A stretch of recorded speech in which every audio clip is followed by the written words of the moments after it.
Hello class, I've been playing competitive Pokemon at a top level for many years, and I've made lots of guide videos on battling strategy. The point of this video is to bring it all together into a cohesive guide on how to think through your battles.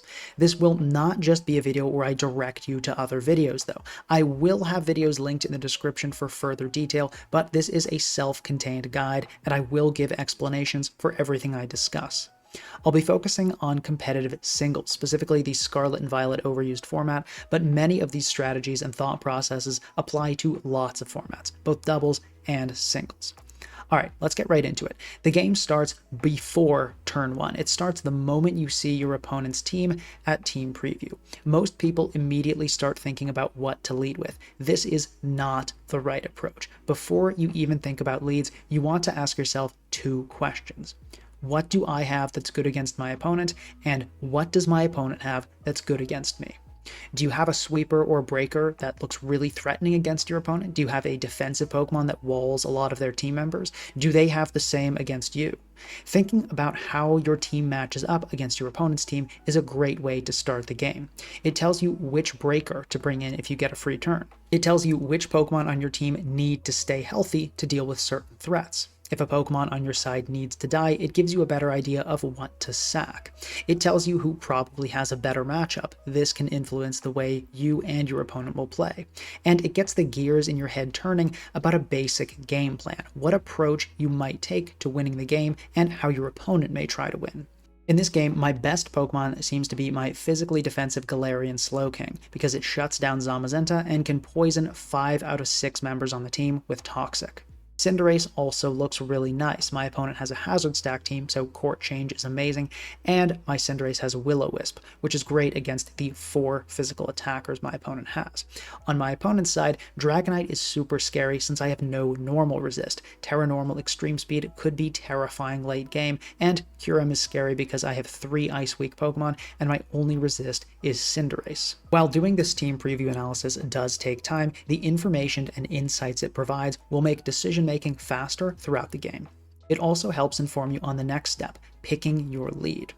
When picking your lead, you want to identify your opponent's likely leads first. Narrow down the options on your team based on what looks good against your opponent's leads and weigh the risk and reward. It's also a good idea to think about what turn 1 and turn 2 will look like when you decide on a lead. Even if your lead beats whatever you suspect your opponent will lead with, if the Pokemon you choose is extremely easy for your opponent to switch into, it still might be a bad lead.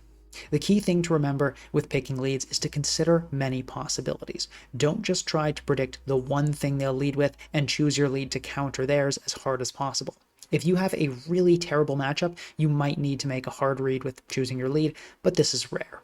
In this game, I went with Galarian Slowking because it can poison anything other than Gholdengo, and it has a Colbur Berry to survive a dark move if my opponent leads with Hisuian Samurott. Once you've selected your lead, the battle begins. So what do you do? Well, you want to follow the assessment you made at Team Preview. If your opponent gives you the chance to KO or damage or inflict a status condition on one of their best Pokemon, you should probably take it.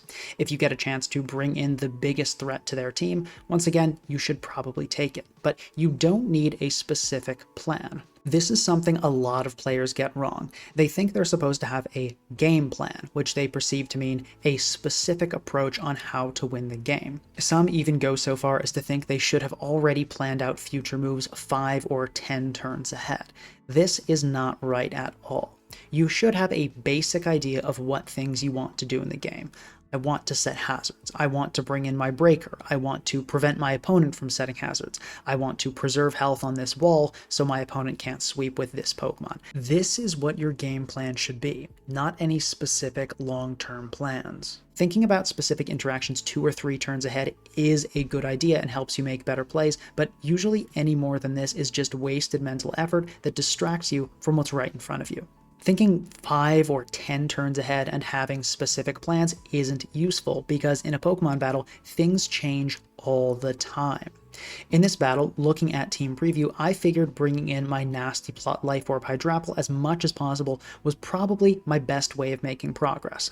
Since my opponent has no obvious special wall, I'm thinking that Alomomola is probably Assault Vest, and that's fine. My Hydrapple has Leaf Storm, and it blows up Alomomola after a nasty plot. But say that Alomomola uses Terra Grass. Well, now my Hydrapple is no longer an amazing breaker, so it would be a total waste if I spent my time thinking 8 turns ahead about how I was going to bring my Hydrapple in.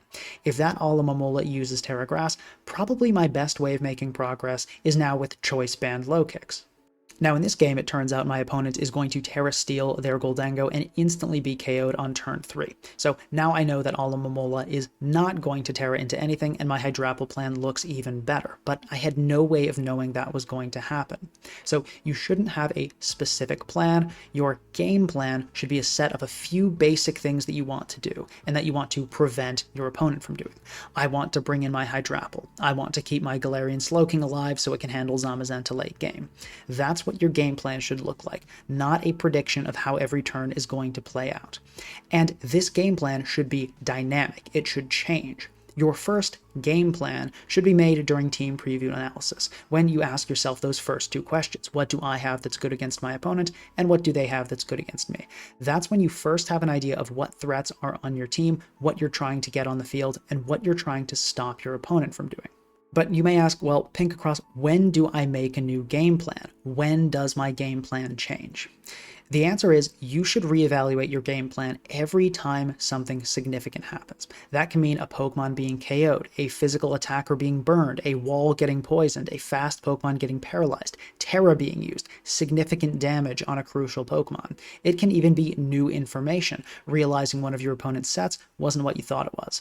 Some turns will not be very significant. A Clefable taking 40% of its health that it can easily heal off, not significant in the context of a game plan. A Choice Specs Dragapult taking 1/6 of its health as it uses U-turn on a Rocky Helmet Pokemon, probably not significant. That's not to say these things don't matter in the game. That Rocky Helmet chip on Dragapult may be the difference between winning and losing. You could argue that every turn is significant in some way. But what I mean here is it changing how effective certain Pokemon and or strategies are?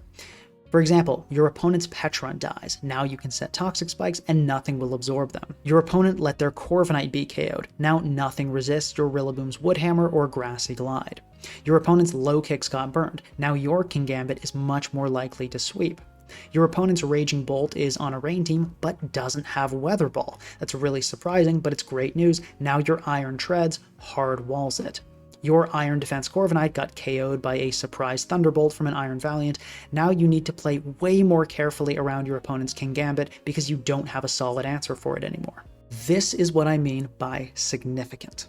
In this game, my team preview game plan focused on KOing Glimmora, court changing the entry hazards, particularly those Toxic Spikes, and then KOing sweepers after minimal chip with Low Kick's first impression.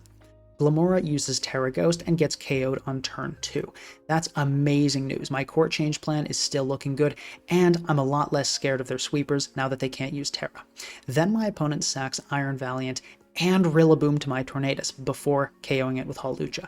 Iron Valiant and Rillaboom both dying definitely qualifies as a significant event. Now, I could go into Cinderace here on the Hawlucha and go with my original game plan, court change those hazards, but is it still a good idea? Hawlucha isn't leaving the field, Kingambit barely cares about entry hazards, and Raging Bolt isn't a big threat since I've got a Great Tusk plus Low Kicks and it can't use Terra. If I go Cinderace and court change here, I'm giving this Hawlucha a free setup opportunity. What initially looked like a good game plan is no longer the right approach because so many Pokemon died. So I go into Slowking instead and just hit the Hawlucha with Psychic Noise. I ended up never using court change and I didn't bring out Low Kicks until the very end of the game because my plan changed. Significant things happened and I reevaluated the state of the game. I made a new plan. So you should have a dynamic game plan, and every time something significant happens, ask yourself what changed. Which of your Pokemon got better? Which aren't as important anymore? Which of your opponent's Pokemon got better or worse? If you don't have a dynamic game plan and you stick to the assumptions and plans you made at Team Preview, you get what is commonly called tunnel vision. You won't see new opportunities. The Pokemon you thought was trash at Team Preview could turn out to be the best member on your team after a few KOs. Now, you might say, okay, Pinkacross, well, that sounds great for a broad outlook on the game, but how do I actually make decisions on a turn-by-turn basis? And unfortunately, there is no quick or easy guide to this. Competitive Pokemon is an incredibly complex game, and how to make the right play on any given turn depends on not just what is on the field, but the game state as a whole, what the matchup looks like, who is winning and losing, your opponent's unique playstyle, and many other factors. While there's no way to make a clean guide explaining how to make decisions, there are some good general rules. The major one is that most of your plays should be middle ground plays. This means instead of predicting exactly what your opponent will do and punishing that as hard as possible, you should consider all of your opponent's likely plays and make a choice based on finding the optimal risk-reward ratio. A lot of people think middle ground plays are the same as safe plays. This is wrong. In this game, I hard switched my Cinderace in against an Ogerpon Wellspring, and you might say, whoa, that seems super risky. If they clicked Ivy Cudgel, Cinderace is gone. And yes, there is some risk, but not as much as you think. This was a solid middle ground play. If we rewind, we see that this Ogerpon entered on my Hydrapple.